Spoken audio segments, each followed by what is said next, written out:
Hello, scholars. Happy Friday. It's your friendly neighborhood scientist here, Mr. K, and we are going to show some more results to that egg experiment that we talked about in class earlier this week. So, if you haven't watched Miss O's video, make sure to pause this video, stop it, and go back and watch Miss O's video first, and then come back here.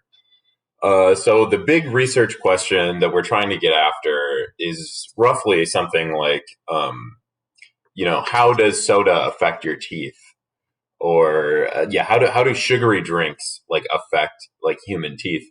And since we don't have a bunch of human teeth that we could run an experiment with right now, we chose to use eggs because eggs have similar calcium levels to human teeth, so they're a good stand-in for the experiment. So whatever happens to the eggs is also likely to happen to human teeth as well. And so the more specific research question that we're getting at is, which of the four drinks that we chose will affect the eggs the most, or like break them down. So that was our research question, and I believe our hypothesis was that the Mountain Dew would affect the eggshells the most. And as we saw in Miss O's experiment, again, if you haven't watched that video, go back and watch Miss O's video. As we saw in her video, it was actually the red Gatorade that affected the egg the most. So our hypothesis did not stand up. We actually showed that red Gatorade affected the eggs more than the Mountain Dew. So we had to get rid of our hypothesis and go with a conclusion that was different because our results showed us something different. And one thing before I show my results that I want to talk about is the idea of replicability in science. And don't be scared. Replicability is a big fancy word that people throw around a lot. And it just means the ability to replicate a scientific experiment. And replicating is when you show the same results multiple times in different places, right? So someone might come up to you someday and say, hey, look, I have the findings of this one scientific experiment. And I think that these findings are true. This is a really good experiment, and you should listen to what I have to say. But if you go in and you examine more and more scientific experiments that do the exact same thing as that original experiment, but all the results look different than that first experiment, then that might lead you to say, okay, if we can't do the same thing multiple times, if we can't find the same results a bunch of different times, then maybe that first scientific experiment wasn't as good as it could be. So the more that we can find the same results and see that the same experiment yields the same results every time, the more confident we can be about how true our conclusions are. So that's what I'm doing here.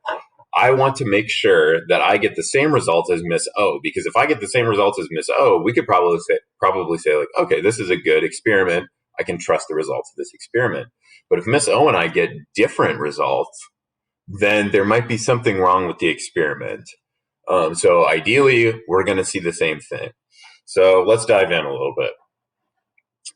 This is our first cup. This is the control, right? So this is water. The egg is fully submerged in 3/4 of a cup of just straight water. And as you'll see here, okay, this is actually kind of difficult to get out. 1 second, I'll be right back. Hey there, scholars. So I got a bowl so that I could pour the liquid out before, just so that I didn't have to keep fighting to get the egg out. So anyway, what I'm going to do here is I'm going to dump the water out and then try to catch the egg. Yes. So here's the egg that was submerged in water. Looks pretty fine, right? Not too much going on. Pretty plain white. No real visible cracks or anything like that. So that one looks good. Put it over here on the plate.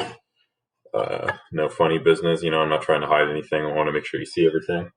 Okay, so now we have the Diet Coke. We're going to take a peek and see what happened here. All right, Diet Coke all over my hands. Awesome. Okay, yeah. So this one's pretty brown, right? If you take a look at this thing, there's some brown spots on the eggshell. If you look closely, that look like they're not going to come off even if I rinse it off. Yeah, pretty dark, right? That really stains your teeth. So if you go to bed, right, without brushing your teeth and you hung out with your friends and drank a bunch of Diet Coke, like sometimes you do, uh, no good, right? Stains your teeth. Okay, now let's move on to the red Gatorade right here, right? Okay. This is the one that was really bad in Miss O's experiment. So this was the worst, right? And I can tell already just from feeling the egg, this one is really, really bad. Oh yeah, look at that puppy. So we got these weird little bubbles that are popping up, right? And I can feel with my hands. Unfortunately, you can't feel it right now, but I can feel with my hands that the eggshell is really, really weak. It feels like it's about to break underneath me. And yeah, you'll actually see if you look closely here, there are some cracks in the eggshell. You can see it's really, really worn away, right? So again, if you and your friends are hanging out all night, drinking a bunch of Gatorade, getting a little wild with the Gatorade, uh, you'll see that that's very bad for your teeth. So make sure to brush your teeth before you go to bed after drinking a bunch of Gatorade with your friends. Okay, now here's where I differed from Miss O's experiment a little bit. So far we have confirmed the results of Miss O's experiment that the red Gatorade is actually worse for your teeth than Diet Coke and water. Thing is, I didn't have Mountain Dew and I couldn't find it at the store near me, so I steered away from Miss O's experiment a little bit, and instead of Mountain Dew, I did Sprite. And let me tell you, things for the Sprite egg do not look good. So yeah, you can see already, right? The eggshell is completely broken open, and there's these weird bubbles sitting right here, right? So I'm gonna empty this out right now. I'm gonna try not to pop these bubbles because they look super weird, dude. Yeah, yeah, that's your teeth on Sprite. Look at that. Pretty wild, right? So yeah, as you can see, the eggshell is completely broken open, and I got these weird like bubble things going on.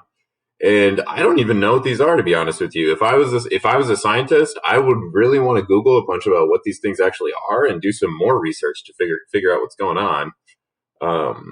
Which I might do because I like science. Uh, so in my experiment, since I didn't have Mountain Dew, I can't make any conclusions about Mountain Dew. But what I can say is that Sprite was actually worse than red Gatorade for your teeth, right? Because I get these huge bubbles, I got big cracks that are way bigger than the ones that were in the red Gatorade. So I have confirmed the results of Miss O's experiment. I've replicated her results because we saw similar things about how red Gatorade was worse than Diet Coke. But I also added on to Miss O's experiment because I tested Sprite and saw that Sprite was even worse than red Gatorade. Right, so some of you young scientists out there might want to try this at home and maybe compare Mountain Dew, red Gatorade, and Sprite, right? So based off the evidence we have so far, it looks like Sprite is worse than red Gatorade, and red Gatorade is worse than Mountain Dew.